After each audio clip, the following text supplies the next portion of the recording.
Welcome to the Whole Person Revolution, a podcast of Comment Magazine.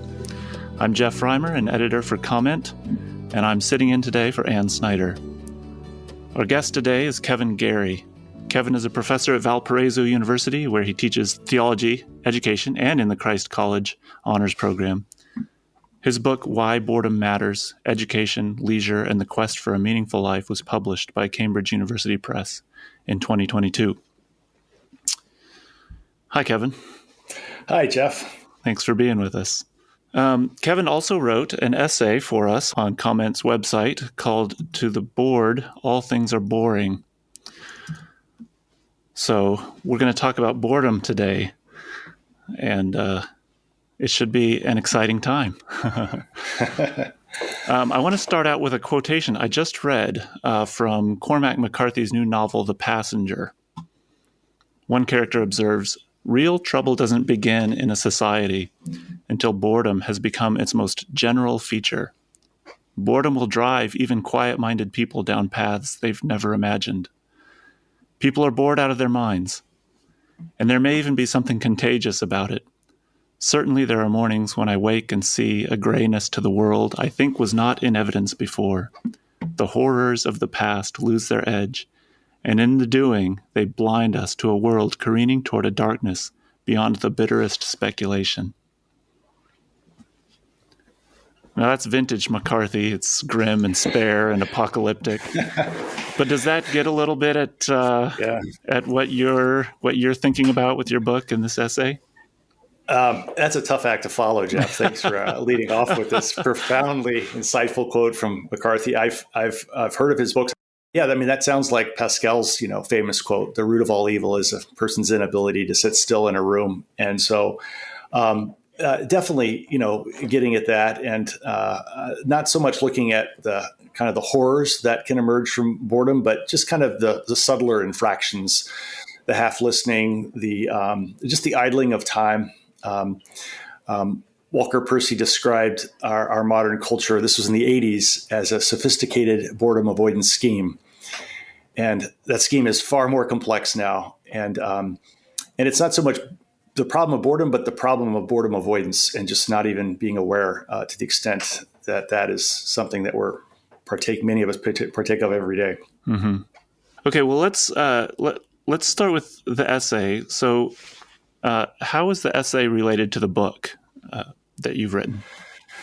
So the essay is, obviously a distillation, an abbreviated distillation of the book. It includes some more personal stories that I did not include in the book, but it's trying to capture some of the main insights, which is sort of diagnosing the problem of boredom. In the book, though, I'm going much deeper into the research on boredom. There's been a lot of research in psychology, especially understanding the phenomena and causally correlating it with a number of troubling behaviors. There are several addictions that are, correlated to boredom.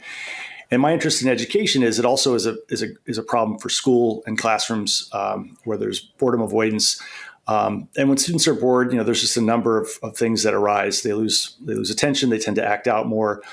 Over time, they just drop out of school. So the essay doesn't go into some of that, but it does then try to make the turn to leisure as a virtuous way to contend with this troubling mood state. And so it gets into that, and I draw on some of Borgman's work on a focal practice as a way of enacting leisure in the right way. And interestingly, 100 years ago, the vision for secondary education, and it's kind of this charter document that came out in 1920, the Cardinal Report on Secondary Education. They included things like career preparation, citizenship preparation, but they also included leisure as an aim, one of 7 key aims for education. That's interesting. And that's something it's just never talked about as a vision for school. And they didn't mean leisure in the sense of sometimes it gets construed as learning how to go on vacation. They really meant it as cultivating a spirit of leisure that you bring to not just, the arts, but also subjects like math and chemistry. And so just to know that was a part of our understanding of talk about the whole person revolution and human flourishing, that was there, and it's receded from view. Yeah, that's interesting. And I want to come back to that. but let's circle back and talk a little more about boredom itself first. What is it and how it works? One of the I've been reading your book and really enjoying it. It's just such a great kind of deeper dive into what you've written about on for the magazine. But one of the interesting things about it is that you start out talking about like education and institution, kind of teaching strategies, but then when you talk about how do we think about this problem of boredom as an institutional problem in especially in our schools, you start talking about Dostoevsky and Kierkegaard and Pascal and Walker Percy and David Foster Wallace, all these very much more humanistic, in the good sense of the word, thinkers and writers, and you talk about boredom as a fundamentally human problem. So you come at this sort of institutional problem, but address it as something that is much more applicable to the human situation in general, which is great. So the first question I want to ask about boredom in particular is you talk about it as a paradoxical problem. What do you mean when you talk about it as a paradox? So, in thinking about boredom, so there's, Heidegger actually does a wonderful kind of phenomenology. He wrote some fine lectures on boredom, which are really intense and dense to get through, but worth it. In being bored, there's kind of two things going on. There's both sort of an inside and an outside thing going on. So on the one hand, saying that this is a boring book or a boring class, we're making an observation about something outside us, but actually we're also saying something about ourselves and how we're reading our situation. And how we respond to boredom, the simplest, most culturally conditioned way is we avoid it. We just find a way out of it, either physically getting out, changing the subject. And obviously the easiest way now that we've devised is to look at our phones, which provide endless, amusement and distraction. And so avoidance is sort of the prime way we contend with it without even noticing. It's kind of like a dashboard light goes on and we don't even notice the light. We've already navigated away from it. But kind of paradoxically or contradictorily, if we cannot escape boredom, we can't avoid it, the other response is to just endure it, to push through. And this can sound like the mature way of contending with boredom. You just learn how to deal with it. Sometimes grownups will say to kids, life is boring, get used to it. Yeah, grit your teeth. Yeah, grit your teeth. And what I think that is better characterized as is resignation. And I see this in schools where I've been in some pretty boring classrooms, and the students are just, they're not misbehaving. They're not looking on their phones. They're just resigned. They've just accepted this. And so you've got these two kind of opposite extremes. And so that's what I mean by the kind of the paradox is it can either go this way or that. And I'm trying to, what's the sort of the practically wise middle way between these two extremes. So you draw a distinction that's central to the essay and the book between situational boredom and existential boredom, which is fascinating to me. So talk about those a little bit. So situational boredom, there's usually a boring object or something that bores us. I'm bored by this, something. Existential boredom is harder to put your finger on it. There's this wonderful quote from War and Peace where Tolstoy describes existential boredom as a desire for desires. So I'm bored with this movie, I'm bored with this activity, and I just keep trying to find something. And there's this sort of like this deeper malaise that is, not just situational or just tied to a particular moment, but kind of almost a social imaginary that we're stuck in. And so that's kind of the distinction that Heidegger's making. And he talks about being at a train station where he's bored. This is obviously pre-smartphones and there's nothing to do. And but then he talks about being at a dinner party, and it was a really fine dinner party. And he went home and suddenly had like a revelation that was so boring. And I think what he's getting at is a deeper existential boredom, which yeah, that's interesting. I remember reading in Kierkegaard's journals where he talks about how he went to a party one night and he was just the life of the party and he was cutting up and everybody was thought he was this great guy. And he says he was almost suicidal. So is that, that's what we're getting at with existential boredom. It's not actually I want something to do. It's something about my life is unfulfilling, that desire for desires. Yeah. Kierkegaard makes that great distinction between a boring person and a bore, and a bore never gets bored of themselves, Right. whereas a comedian actually gets bored of themselves, and so they're constantly working on new material. But yeah, I do turn to Kierkegaard because I find his diagnosis of this existential depth to be needed. It tends to be construed as a situational problem, just needing to find the right environmental stimuli. And when Kierkegaard turns it back on the self, he's actually saying, no, there's something deeper going on here that we need to look at. And Heidegger obviously, was leaning a lot on Kierkegaard, sometimes not invoking Kierkegaard, but he's thinking within that frame. Yeah, one of the questions you get at in the book that you don't get at in the essay that was really interesting is an existentially bored person who doesn't know they're bored actually bored. That's I mean, that's getting at I think there's the paradoxical nature of existential boredom too, right? Like there's this little mystery in it, like that there's you're not actually aware that you're a, being boring or that you're bored yourself. Yeah, Kierkegaard talks about conscious and unconscious despair, and so I think the existential boredom, can be an unconscious variant of that despair. Yeah, talk about that a little more, like the connection between boredom and despair. What's going? Can you be bored without being despairing, or just flesh that out a little bit? Yeah, well, I do want to just back up just a second and just say, there are certain situations where being bored, when I think about just some of the work conditions that people have to endure, office cubicle culture, working at a tollway booth and handing out tickets all day, where you're bored, and it is telling you something that is human. That human beings were created for meaningful engagement with the world, and so we do have these contexts which we've intensified with our modern life that just put us in these dreary situations. So I don't want to minimize the environment and just say it's all about you and your attitude towards life.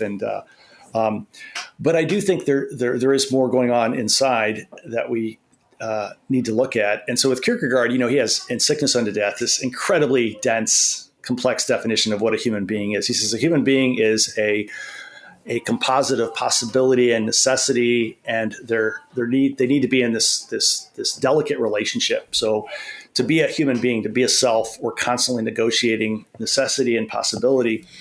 And I track these two kind of dimensions of the human being onto these two responses of boredom. So necessity, he's referring to just the givens of our life, our physical givens, literally our physical environment, and sort of I like to play tennis. I'm probably not going to play at a professional level, and so that's a hard necessity that I've learned to embrace that. Yeah. I've learned to accept that. But that said, there's still a lot of possibility for how I can engage with this wonderful game and enjoy it.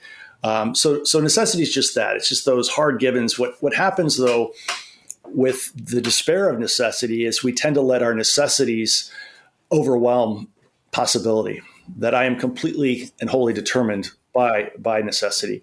And so in thinking about students that have resigned themselves to a boring situation, there's a form of the despair of necessity. I see no other possibility. There's nothing I can do here. My kids, when they were younger, would complain about boredom. I used to do these tech fasts, where I'd turn off all media. And Dad, there's nothing to do, and just the despair of necessity. I see nothing. I don't have agency to change it. I can't think of a possibility. And so that's kind of a version of, or that's kind of what the despair of necessity looks like.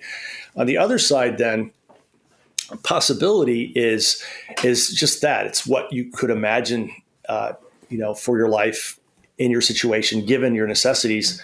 The problem where possibility goes wrong, according to Kierkegaard, is when we live in possibility and we don't check it with necessity. And so one way we do this is, we're fascinated with the lives of others. I mean, social media has just given us endless possibilities to ponder and think about. And I can look at a friend's living room, and feel like my living room isn't what it should be.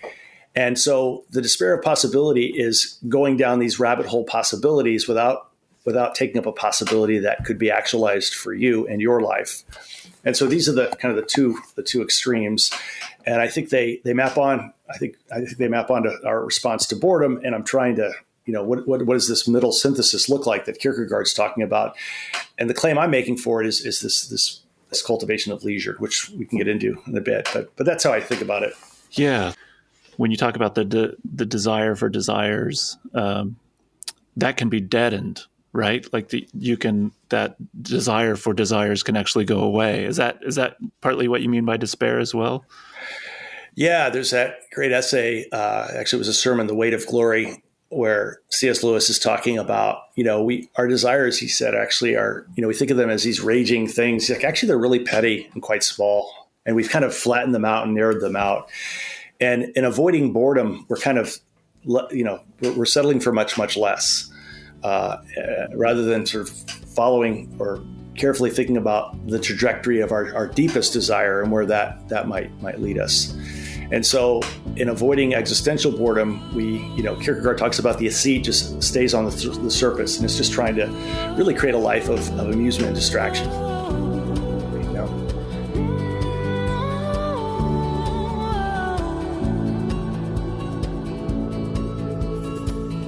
Okay, in the essay and in the book, you get at something that's close to my heart, which is Asidia.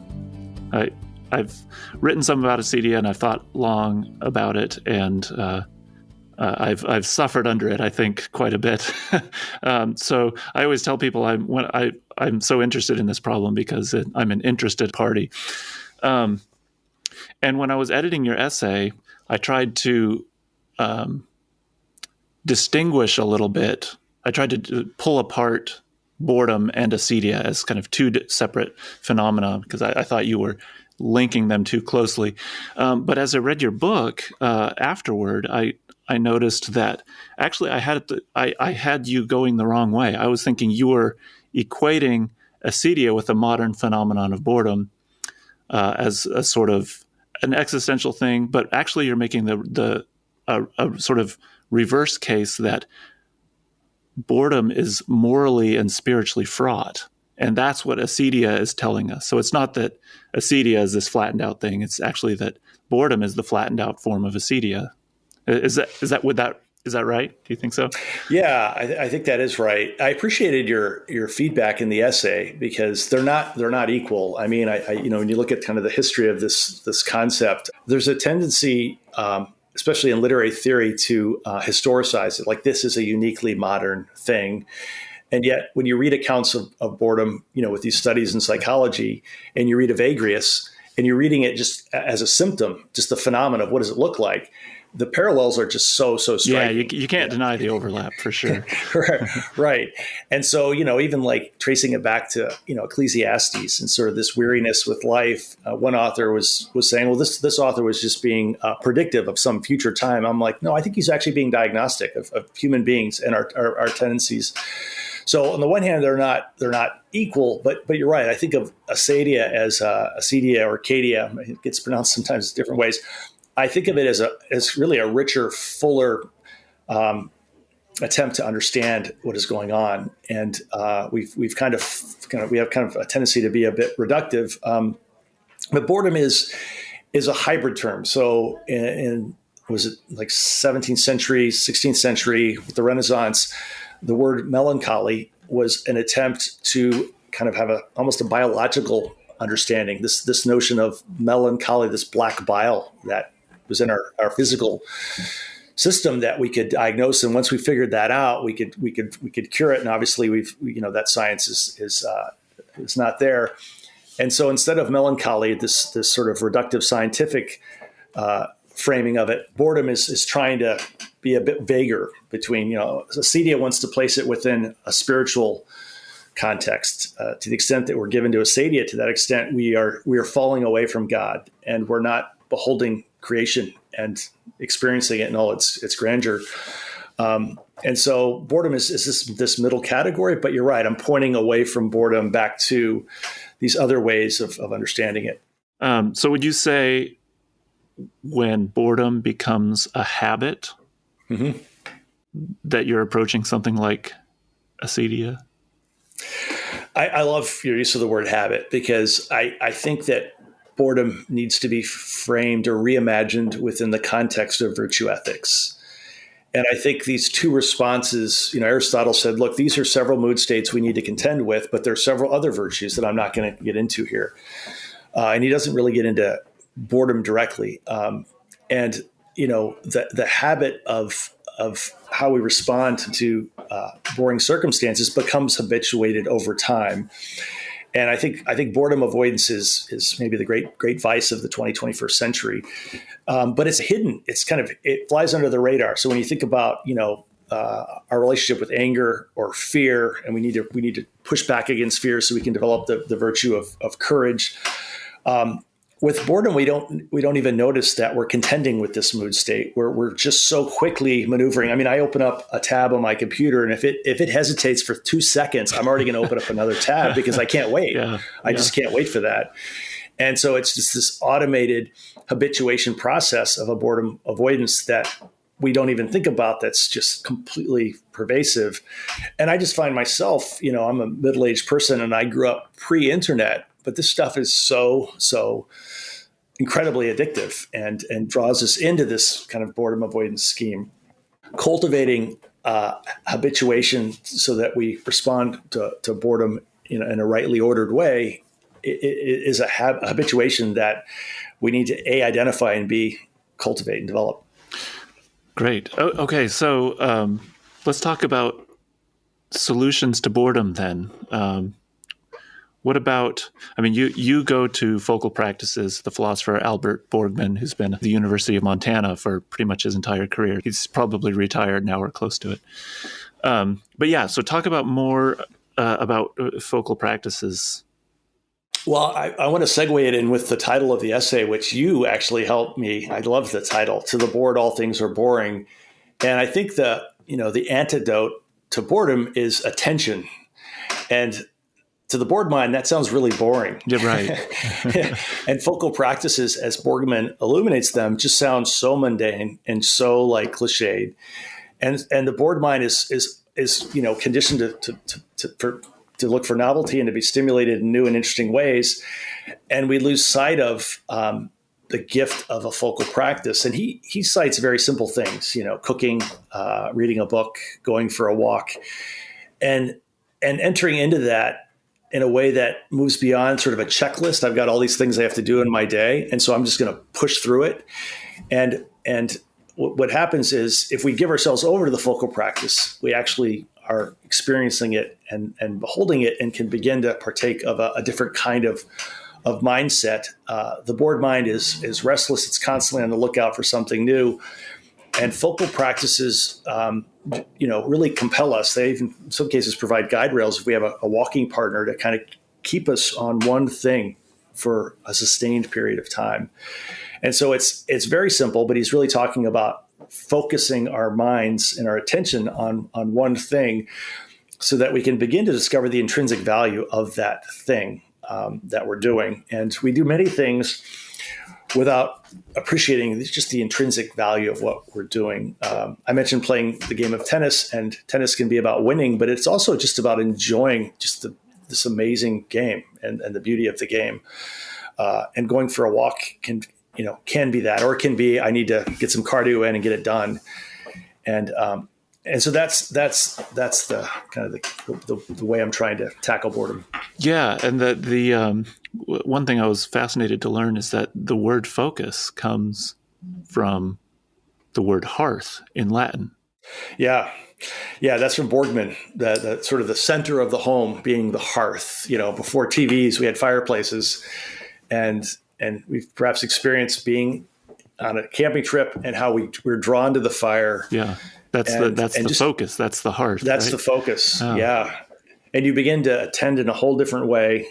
It's not going to give you the dopamine hits that Fortnite will give you. Right. I'm thinking of games that my kids play. Right. but it cultivates kind of a deeper, sustained attention. So yeah, that is I love that root, that etymology that Borgman points us to. So there's sort of a little bit of an implicit narrative of decline there. that the hearth in our homes, the center of our focus, has shifted away from Yeah. a focal thing, a thing that's sort of intrinsically good in itself because it draws people together and helps them, build relationship, or just the virtue of attending to a particular practice or thing. But now it's the hearth is, well, we each have our own mini hearth, right? For a while, I mean, I think when Borgman would have been writing, the hearth would have been the television.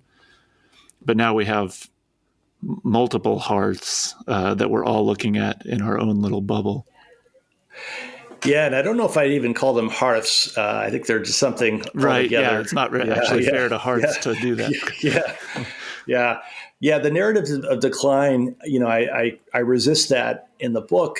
As I talk to you on this media platform, Right. across multiple states, and so it's figuring out how to navigate wisely with the technology we have, and to be really kind of cognizant of how it's changing us. I used to live near the Amish in Goshen, Indiana, and sort of they're sort of described as Luddites and they're anti-tech. And I came to realize that they're actually just very thoughtful about technology. And so they do use technology. Some of them do use cars, some of them use phones, but it's always a community discernment decision about which technology they're going to embrace and how they're going to embrace it and how will it impact the community life. And so sort of keeping your eye on the community and the quality of community, how is this device or this media going to change that?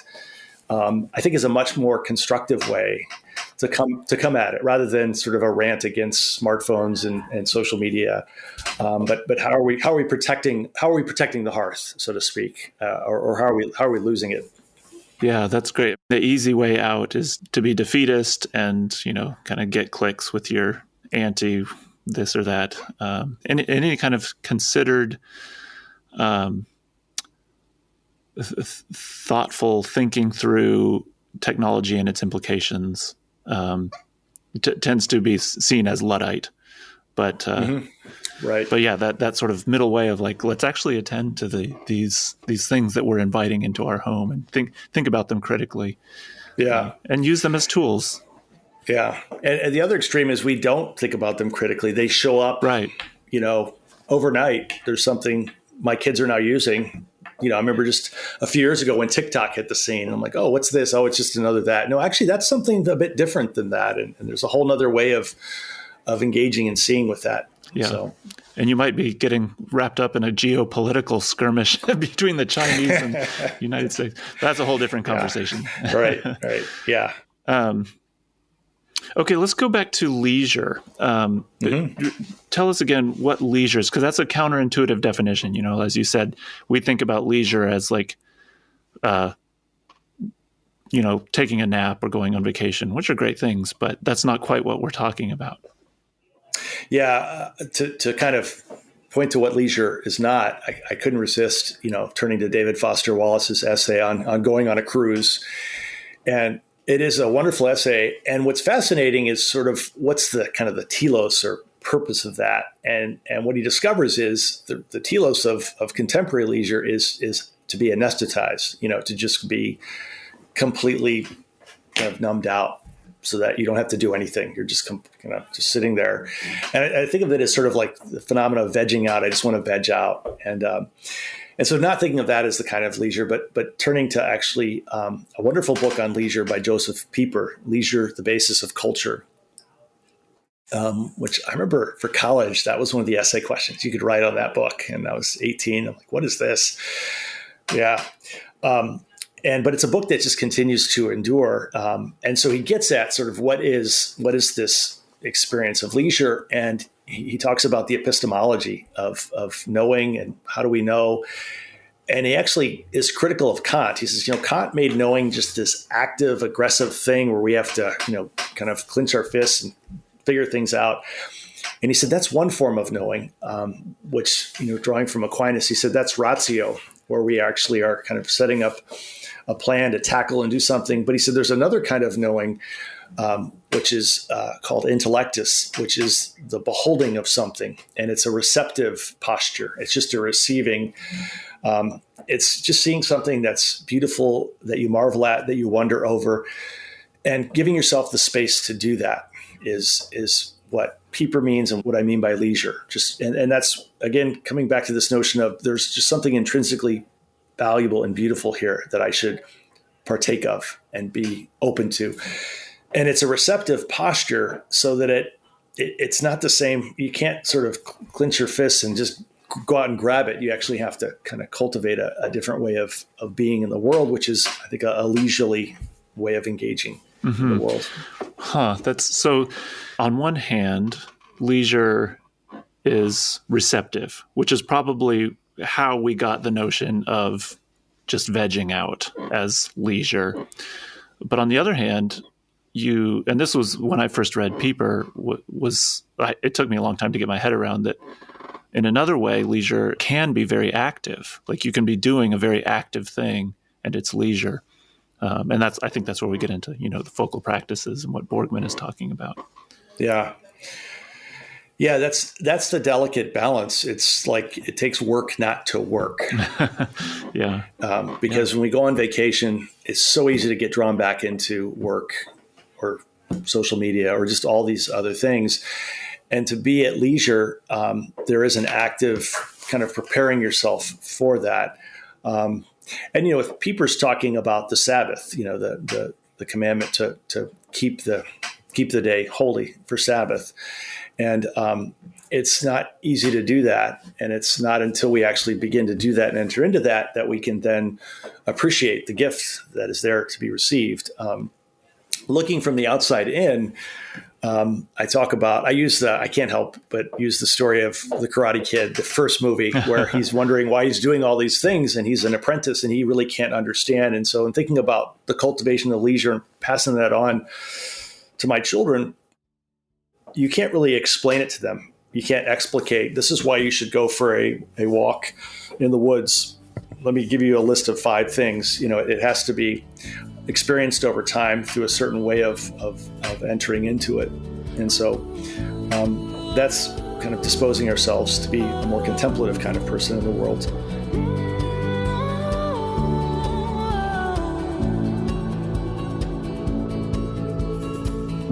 I have 4 kids, and we're always amazed at when they have, screen time, especially when they've been on for a while, like watched a whole movie or something. Their immediate response afterward is, I'm bored. It's almost like they're so used to just being kind of spoon-fed the entertainment that they've been receiving that they have to relearn every time almost to go out and do something that enables them to receive the world. Yeah. Well, just the video game culture, and I grew up playing video games, a different generation of video games, but they are just so masterful at giving us those little dopamine hits, to keep us going, leveling up and up. And it's a different form of attending. Boredom talks about a focal practice. There's a certain moral threshold you have to push past to enter into it, which is hard to get over that hump, right? Yes. Yeah. It's hard, but the rewards are much, much greater versus the easy awards that we've, devised for ourselves, with media. This is also sort of another thing I'm sort of personally interested in. You turn to wonder and contemplation as an aspect of leisure. Can you flesh that out a little bit? Yeah. So I think an experience of leisure is in the family of an experience of wonder and contemplation. I was in the seminary, actually. I studied to be a Catholic priest for 4 years. And one of the second year was a novitiate year. And it was kind of a quasi-monastic year. And it was only then that I really began to understand what cultivating a prayer life, might look like. I tend to think of it as kind of a formulaic recitation of different prayers, but began to read Thomas Burton and this, practice of contemplation, and just discovered how incredibly distracted I am and how difficult it was to enter into contemplation. But there were some wonderful structures. There was these periods where we had to be quiet for a couple days at a time that really created space for me to begin to get a sense of, oh, this is what a contemplative mindset is. And so, and using the word leisure and contemplation, I do think they're quite interchangeable. And thinking of a Benedictine monastery, Benedict was intending for the entire life to be a contemplative exercise. It's not like you're contemplating in the chapel and then you go off to have dinner and then wash dishes, but rather you're bringing that contemplative spirit and receptivity to each thing you do. And actually required then monks to do all of these things. Even the monks that were, quote unquote, the more educated would actually be washing dishes, learn how to be a contemplative, doing these very mundane, ordinary things. And so I think they're closely related, contemplation and leisure. So some people, when they hear contemplation, they might be thinking of, a sort of monk actively meditating, or they might hear prayer.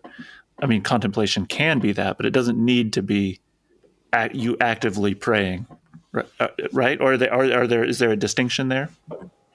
I had a review of the book, which was a really nice review, but she did criticize my understanding of leisure and Sabbath, and she said, on the Sabbath you're supposed to keep the day holy, and Kevin's trying to make an argument for doing the dishes, and I as leisure, and I so appreciated that critique, because I think she's right in that, to the extent that you do set aside time to be a person who meditates or contemplates, that gives you then a perspective that you then bring into the rest of your week. I mean, Abraham Heschel talks about the Sabbath being this great sort of space where every day should be a preparation for the Sabbath, and the Sabbath then gives you the strength to bring the Sabbath into the rest of the week. And so I think ideally both and. If you're a person who can I cite Thich Nhat Hanh. He has this great story about doing the dishes and being present to the dishes. And so I think that's a kind of almost a monastic way of doing dishes. But if you do have a quiet life of contemplation, that's going to strengthen that and give you resources for doing that. I don't have the quote in front of me here, but Simone Weil is really, really good on this. She talks about attention to the world is a form of prayer, which is something like I very much resonate with that. And it's also, I want to keep prayer a little bit distinct as a practice. Like, you can't substitute actual prayer as a Christian for just this the sustained kind of direct attention of the will, but it's a preparation for it. It's a participation in it to a degree. Yeah, I think you're referring to the one on study and prayer. Mm-hmm. Yeah, and math as a preparation for prayer, which is a tough sell. Yeah, that's just the sign of the times that nobody gets that. Yeah. Okay, so we may be already slipping into this, but your book is about education, and maybe talk a little bit about how boredom is, your recommendations for addressing boredom in education, and then maybe in our institutions in general, and maybe even in the church, where this is, I think, also a huge problem. We come at it with all these kind of disordered presuppositions and desires. Yeah. So, and thinking about education, I can't help it. I can't resist bringing up my son, Lucas's first day of kindergarten. And when he came home, I asked him, "How did it go? How was your first day?" And he said, "Dad, I'm tired of hearing about hallway procedures." It's a very perceptive observation. It was great. I'm like, wow, you just summed up how institutions, schools can just grind us down with their monotonous procedures and rules. So schools are going to bore us. I mean, and institutions will bore us. And so that's just kind of a given, a fact. I mean, I think there's this utopian idea of progressive education that you can just be constantly engaged and never bored. And I think that's an illusion. I think, you're going to have to figure out what to do with this mood state. And I mentioned schools 100 years ago actually having an understanding of a way of being in the world as leisurely as something we should aim for. We tend to, when we think about schools and education across party lines, it's basically, how are we going to beat China? We need to beat China or Russia. We need science and math.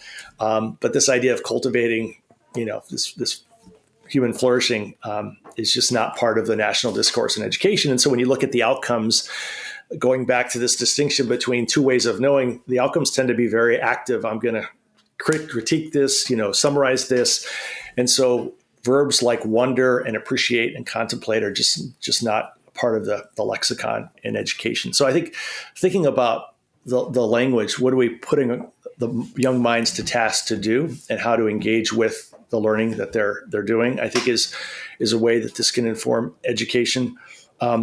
Schools, going back to these two different ways we respond, I think as a teacher, I was a high school teacher for 10 years. Boredom was like an elephant in the room that I was afraid of, and I just wanted to keep my class engaged and interesting. So I felt this compulsion to do something for 7 minutes, then another 5 minutes, then turn, pair, share. I mean, there's this frenetic boredom avoidance going on in me, which was kind of pressed on me by the students, by the culture at large. I'm competing with other ways that they're engaging with the world.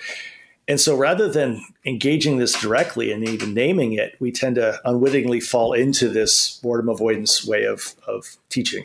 Which exacerbates the problem more than solves it. Yeah, it exacerbates, and it lets the students off the hook that, no, you actually need to, yes, there can be dreadfully boring teachers who probably should be punished with a disorderly class. On the other hand, to get good at anything, any sport, any exercise, any new area of inquiry, you're going to have to push through lulls and boring times.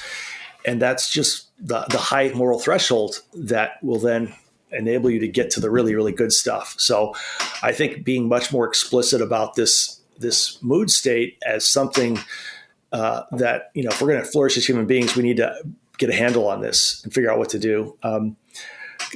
Conversely, though, I think if teachers are boring students to death, some teachers can intimidate and scare students so that they don't challenge boring situations. And what that does is this back to this resignation. I'm just stuck here. And so both of these extremes are problematic. On the one hand, boredom avoidance prepares us to be incredible consumers. We're just going to, buy lots of stuff to keep ourselves engaged. On the other hand, resignation prepares us for work that is going to be kind of dreary and accepted as that's just the way life is, when in fact, no, there could be other possibilities here that I need to explore and engage with. So thinking about that in the context of education, I think is important. And then also too, this sounds cliched, but the obsession with grades, which is about 200 to 300 years old, the phenomena of grading people numerically or with letters, it's so instrumentalized the learning process, where I'm getting something out of this to get to this X, Y, or Z goal. And it removes us then from the actual being present to the process and what is of real value right now here in this learning activity that transcends grades. And so I think the instrumentalization of learning plays into the bored mind and its proclivities is also problematic for education. In terms of, you mentioned culture at large and churches, I think about, again, in a similar way, liturgy can be very dynamic, and it can also be another boredom avoidance, and we were talking about contemplation earlier, and contemplation is learning how to sit with God, to be still and know that God is present, which on the face of it can seem kind of dull, but it's sitting with and pushing through that. And so my concern is when church and liturgy is also trying to avoid boredom, it's not preparing us to be contemplative. Sort of trying to fill in all the space with stimuli. Right. Yeah. And that's, I don't want to pick on any particular denomination. I think that happens in lots of different denominations and churches. Mm-hmm. Well, yeah. One of the observations that I've seen is I'm not Orthodox myself, but I have a lot of Orthodox friends, Eastern Orthodox.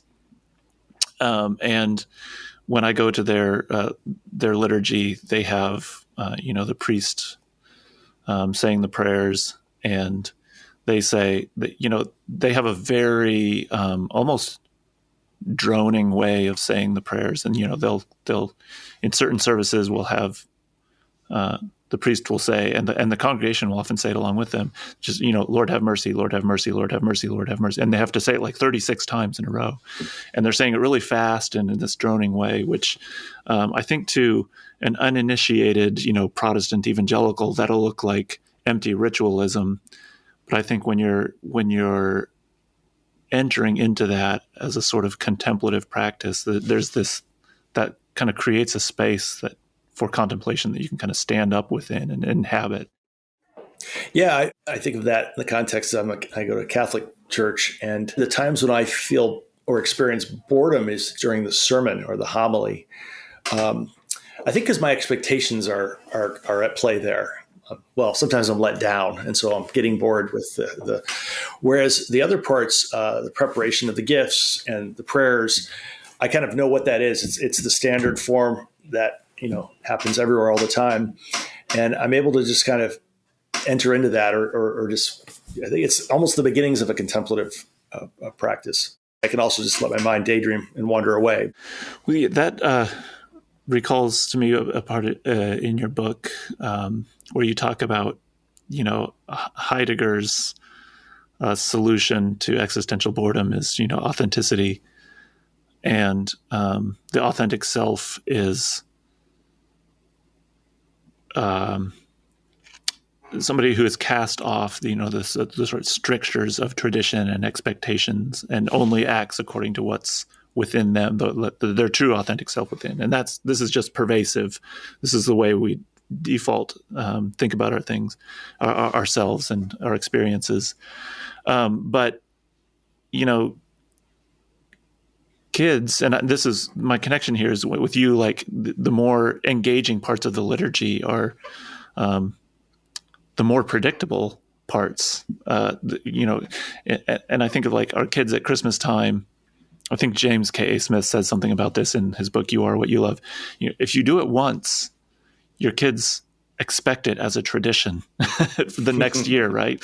Like, it doesn't matter. You might do something completely thoughtlessly, but if it's something you do at a particular time that recurs every year, they'll want to do it again every time. And so there's something about us that actually finds that repetition, and things that our culture would tend to say is boring is actually that predictability and that repetition and engagement is exciting, sort of counterintuitively. Yeah, I think the ideal of authenticity, Charles Taylor, his little book on it, is naming that as a real cultural force, that our flourishing is tied to being this authentic person in the world. And it just put a tremendous burden on each of us, to each figure out our authentic way of being in the world. But also, I think what it does is it's its own form of a despair of necessity, meaning that it eclipses us from seeing these wonderful, simple ways that we can engage with and find meaning in our world. And I'm thinking of just simple activities. In one version of the essay, I shared the story of being invited to go birding. And I resisted it because it just sounded kind of dull, which really was about me and my own bored soul that needs to cultivate, this sort of entering into things. And in these very simple, mundane activities, there's a lot of meaning and flourishing that can happen there. And the authentic self, I think, wants to find something. I think it's vulnerable to the sort of the attraction of novelty and chasing novelty in all its forms. Birding and bird watching always seems like this kind of old fogey thing to do. Yeah. Really boring from the outside. But I've actually become. I'm not a birder myself, but there's something contemplative about seeing the world and even cataloging it a little bit. Oh, a guy I saw, red-breasted warbler or something like that, and my kids have actually taught me this. They love to look out the window and see which birds are in the tree right outside the window, and they'll draw the pictures of all the birds they see. You have to actually pay attention and see and notice that the world is full of wonder, but it takes work. I mean, I guess you could say that there's a way of being authentic that it could include birding, but I think the ideal itself, it for me anyway, it kept me from appreciating the simple, ordinary ways that people are I think contending well with boredom and finding meaningful ways to exist in the world. It sort of it blinded me, like I was looking for something, I don't know, in Greenwich Village. Okay, so I think I'll end with one kind of final question that connects to with what we're doing at Comment. We've got one issue coming out that's all about. It's called Charting Social Change, and where we talk about what are the seed beds for social change? How does it happen? Like, what are the cultures that encourage positive social change, and what are the sort of failure modes of bad cultural change? How would you correlate boredom with social change? You know, the default might be to think it's with stagnation or stasis, but is it all? I mean, and it very well might be, but is it also a motivator for change, positive or negative? Well, I love that opening quote from McCarthy, and sort of the boredom as the root of some real problems in our culture. Becoming bored, I think we're just so prone to trying to consume our way out of it, and so there are landfills chock full of iPads from 2007 that we're bored with, even though they functioned reasonably well. And so I think there's just this incessant, voracious appetites for things because of our proneness towards boredom that, whatever it's going to look like going forward, we're going to have to learn to consume less and enjoy things more. There's an actual sort of physical infrastructural heap of things that are a testament to our boredom. Yeah. When I was growing up, there weren't shows about replacing your kitchen, and now there's just huge industry networks where we're constantly needing to update. And it's amazing how tired it can look after just 5 years. And we were looking at homes here, and one of the homes we looked at, it was the kitchen from like 1957. Like it was the same owner and it's amazing. They kept the same stuff for like 40, 50 years. And now there's just this impulse that we have to constantly upgrade and change. In terms of social change, I think a big part of social change is going to have to do with consumption and how we enjoy what we have and enjoy simple things more fully than we do. So I think that would be one way of thinking about it indirectly. It's not like let's create a banner and start marching for it, but really the sort of the small ways that we enjoy what we have more and consume less, I think would be part of what we're doing when we're contending with boredom. My philosophy is if you keep it long enough, it'll eventually come back into style. Well, I'm old enough to see these fashions come back around and around and around. It's so comical, that we had disdain for certain styles 15 years ago, and they come back around. So, yeah. Yeah, that's an interesting connection to social change. Like we're sort of having to reckon with this with our boredom in a very physical way. That's fascinating. Yeah, I think so. And then I think too, just the addictions that are just so prevalent right now. I mean, just in so many different areas of life, at so many different stages of life, is really quite terrifying. People getting addicted to things. You make some important distinctions between, say, depression and existential boredom. It wouldn't be fair to say that if you're depressed because you're bored, or you're mentally ill because you're bored, but there are vectors and dynamics and connections. Well, that's obviously a very sensitive area, and the distinction between depression and existential boredom. With existential boredom, there's maybe a slight glimmer of hope that I will find some place or something that I can land on that kind of captures me. It's still a warning light, right? That's come on that you need to address and attempt to. Yeah, and it's a warning light that you're still responding to. There's still some will attempt that I'm in this phase, but I'm gonna find a way out of it. With depression, there's with deep depression that's clinical. That there's my understanding, and this is where I'm out of my expertise, is the hope it can just be lost. I don't see a way out of it at all. It's just I'm just stuck in this malaise. And that quote from Sylvia Plath that I cite, which I think speaks more of depression, where she describes every day as this endless blank space of nothing, as I think is a profound, powerful way to describe kind of a mind that's in a state of depression. I think with existential boredom, at least the psychologists that I've read say there's some kind of hope that you can find something to get out of it. So a positive community or culture that deals with boredom well, what kind of things do you think they might be capable of doing or promoting if they're because you're not going to be able to eradicate boredom, but if they're dealing with it productively? Yeah.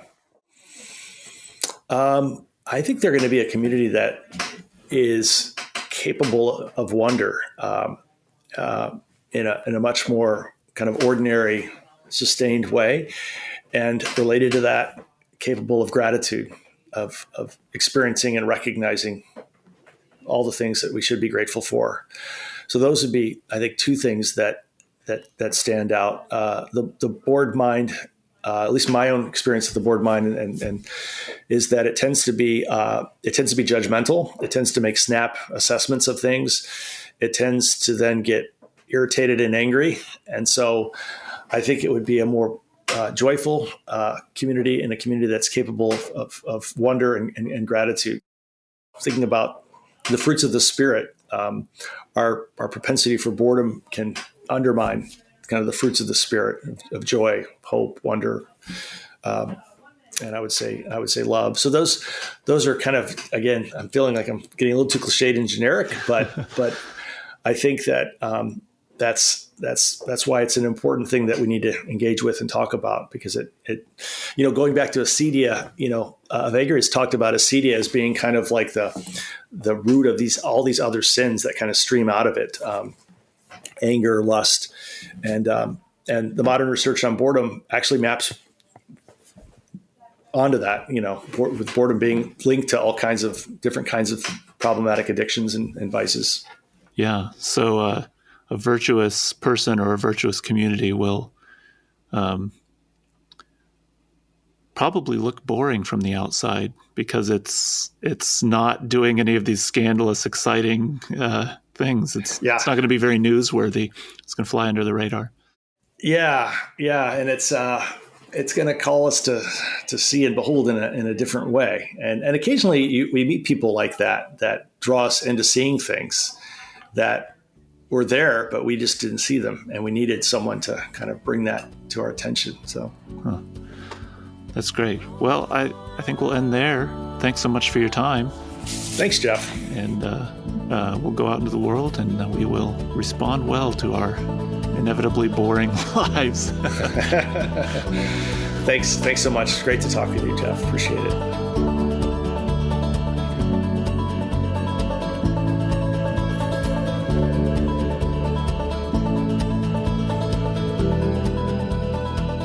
Thanks for listening to The Whole Person Revolution, which, with this fascinating episode guest hosted by my colleague Jeff Reimer, wraps up this spring season on all things social change. We're going to take a break for a month or so as we prepare for a new season to begin this summer. But don't go away. Check out this podcast's theological seedbed at www.comment.org,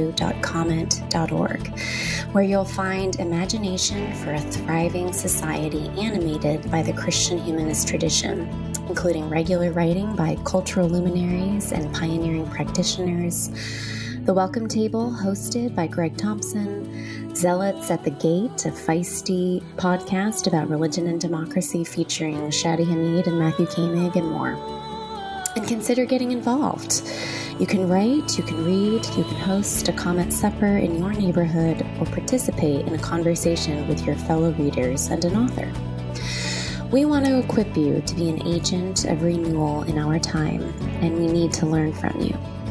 Write to us at podcasts@comet.org and expect a substantive exchange.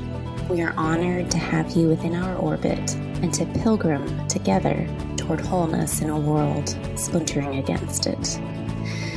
The Whole Person Revolution is hosted by Comet, edited by Becca Bruder, produced and with original music by Allie Crummy, audience strategy by Matt Crummy. I'm Ann Snyder, and I'll be back June 1.